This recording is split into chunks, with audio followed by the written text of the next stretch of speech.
For many of us, we have early childhood memories of getting our hair permed, or what is now commonly referred to as relaxed. We never really took the time out to think about what this chemical is really doing to our hair and scalp. Most of us have experienced burns, scabs, and extreme dandruff on our scalp as a result. All we knew was that it made our hair bone straight and a lot easier to handle. The straighter the better. In this video, I'm going to be going over step by step what's really going on, a brief history lesson on relaxers, and some common myths associated with relaxers. Before I start, please keep in mind that a relaxer is a man-made chemical.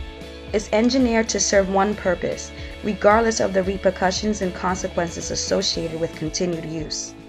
Believe it or not, I'm so obsessed with hair that I thought of this experiment in a dream. I wanted to come up with a way to show my viewers exactly what the chemicals in relaxers are slowly doing to your hair. Many relaxers instruct to leave the chemical on your hair strands for about 20 minutes. So many of us don't notice the slow chemical burn the relaxer is causing to your cuticles every time it touches your hair. After a while of continued use, all we start to notice is weaker, thinner hair that doesn't seem to grow past a certain length, and extremely split and damaged ends.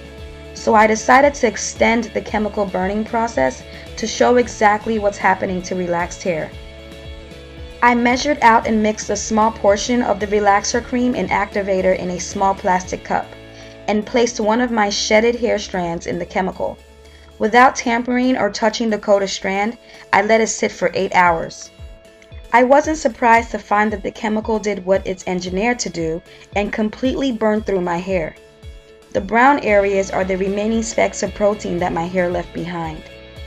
The relaxer chemical is still eating away and will eventually burn away the rest of the brown protein residue.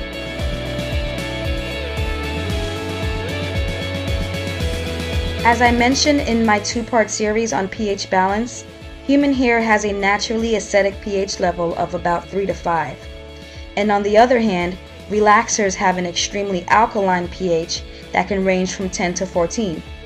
Once the alkaline relaxer chemical is introduced to your hair strands, it will dramatically lift and even eat away at your protective cuticle layers. In my two-part series on pH, I also mentioned that there are 2 rules to keep in mind when dealing with pH. First, to only put products in your hair that fall within the safe zone, which is a pH of 3 to 5. And second, to avoid any process that will create pH swings. Relaxers violate both rules. Most relaxers are sold as a 6-step process. The first step is usually to coat the strands that have already been relaxed with some kind of cream that often contains many build-up synthetic ingredients that contain a ton of parabens. This usually has a pH of about 5. The second and third step is to mix a liquid activator with the cream. The mixture of the two creates the relaxer. Relaxers are always extremely alkaline with a pH of 10 to 14 and contain many toxic ingredients that, if inhaled frequently, can cause serious respiratory damage. Remember what happened when I mixed an acidic substance with an alkaline substance? Watching this, it's not difficult to imagine the level of destruction that's going on when you put an alkaline relaxer on your acidic hair strands. The chemicals in relaxers have to reach your cortex in order for your hair to have a straightened appearance. In order to accomplish that, the alkaline product is engineered to lift and even burn the protective cuticle layers that are there to protect your delicate cortex. Honestly, your protective cuticle layers are simply in the way. The chemical will eat away at your cuticles in order to reach and permanently change your cortex. And over time, once it has eaten away at your cuticles, it will start eating away at your cortex, as shown in the experiment earlier in this video. Lye and no-lye relaxers not only burn away at your hair, it could also cause scalp irritations, burns, infections, and major health problems, especially for children. The reason why I say up hair straight is because tight, kinky, curly hair can never be completely straight. Hair is what's really going on a microscopic level. When the protein bonds are broken down and distorted by the relaxer, it causes the integrity of your curl to fall and stretch down. Apart from the chemical burns to your protective cuticle layers and the intake of harmful toxins to your body, hair, and scalp, This forced stretch causes serious damage to the bendy areas of your hair strands and frequently causes mid-strand splits. So rather than being called straightened hair, it should be called stretched out curly hair. After your cuticles have been burned and lifted from the relaxer, the fourth step to this process is often some kind of neutralizing shampoo. The word shampoo is a bit misleading in this context. It's a disguise word for what it really is, which is a pH adjuster. With a pH of about 5 to 6, the neutralizing shampoo serves two main roles. First, to quickly close up the rest of your damaged cuticles, and secondly, to strip the hair of any remaining relaxer you may have left behind when rinsing. This shampoo often smells really good and feels really silky, but it's extremely harsh and usually contains SLS within the first 3 ingredients. It's as harsh as detergent. The chemicals in the relaxer step are so harsh and toxic, and the pH is so alkaline that relaxers normally come with a 5th step, which is often called a reconstructor treatment or conditioner. This is also filled with harmful synthetic chemicals. With a pH of 5 to 6, this science concoction also helps in quickly closing your remaining cuticle layers. The last 2 steps are usually chemicals that you're instructed to leave in your hair. The manufacturers of these relaxer kits often call it a leave-in conditioner and a moisturizer, but in reality it's really just another pH adjuster, or in this case a pH decreaser, masked in cheap low-value ingredients like mineral oil and parabens. Notice how relaxers violate both pH balance rules. All the steps in the relaxer process are not in the safe zone, and second, relaxers cause your hair's pH to experience swings. With all these toxic ingredients, no wonder why they're often hidden in the bottom of the box.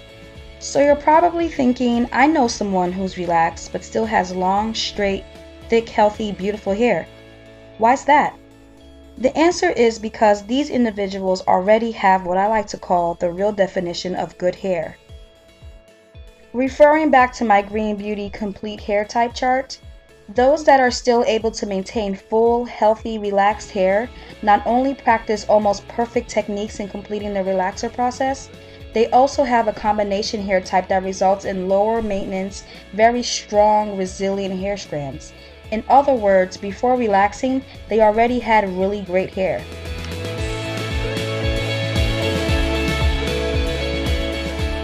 Ironically, the hair relaxer was invented by an African American man, Garrett Augustus Morgan Sir. The idea of hair relaxers came from working on sewing machines in his workshop. When the chemical he used to work on the sewing machines got all over his hands, he wiped his hands off on a coarse wool rag and found that the chemical gave the cloth a smoother appearance. An idea sparked to use the same chemical to straighten African American hair. His first live test subject was a dog, a breed that has naturally curly hair. The dog's hair successfully uncurled.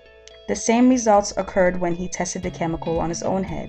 In 1913, he started marketing this chemical as a hair refiner. As displaced Africans, we did not have other black people to use as reference on what our beauty looks like. Because of this, we measured and tried to copy a different type of beauty. This led to us straightening our hair and even bleaching our skin in an effort to resemble other races' definition of beauty. The many years that have gone by has masked the obvious reasons for our community taking part in this destructive ritual. But the fact still remains the same, that our mentality has not changed. Till this day, we still use relaxers to quote-unquote improve our appearance. With proper education on how to take care of our natural hair, we will start to see that there is really nothing to improve. Hello everyone, it's Nikki. So before I wrap up this video, I wanted to hop on camera real quick to go over some common misleading myths about relaxers. The first myth is that texturizers and jerry curls are not relaxers. The truth is that they are. They are regular relaxers with the same ingredients. The only difference is that they're left on your hair for a shorter amount of time, but they're just as damaging. The second myth is that no-lye relaxers are less damaging than lye relaxers. This is completely not true. While no-lye relaxers formulations have been shown to be less damaging on your scalp, it's still just as damaging to your hair strands, if not more, than lye relaxers. The difference is in the chemical compound responsible for straightening your hair. Lye relaxers use sodium hydroxide, and no lye relaxers use either guanidine, lithium, or potassium hydroxide. These are all harsh and toxic chemicals and should not come in contact with your skin or your hair. The next myth is that kiddie relaxers are not as harsh as regular relaxers. This is also not true. In fact, kiddie relaxers are formulated with the assumption that you've never had a relaxer before. So they usually have a higher pH level, which is more damaging. Here's an interesting fact. Did you know that this is the same chemical used to make drain cleaners to unclog sinks? It's also even used to remove fur from animals in the leather making industry. By now, I'm sure you all get the point that chemical relaxers are not good for your hair. They can cause frizzy hair, split ends, dry and brittle hair, tons of breakage and thinning, permanent hair loss, scalp irritation and burns, and scalp infections. Chemical relaxers have also been linked to hormonal issues in girls and respiratory and gastrointestinal problems. Frankly, it's disturbing that it's so important in our community to have that image of straight and silky hair that we're willing to risk our own health and the health of our children to get it. Well, that's it. As always, thank you for watching, and I hope this video helps someone. See you next video.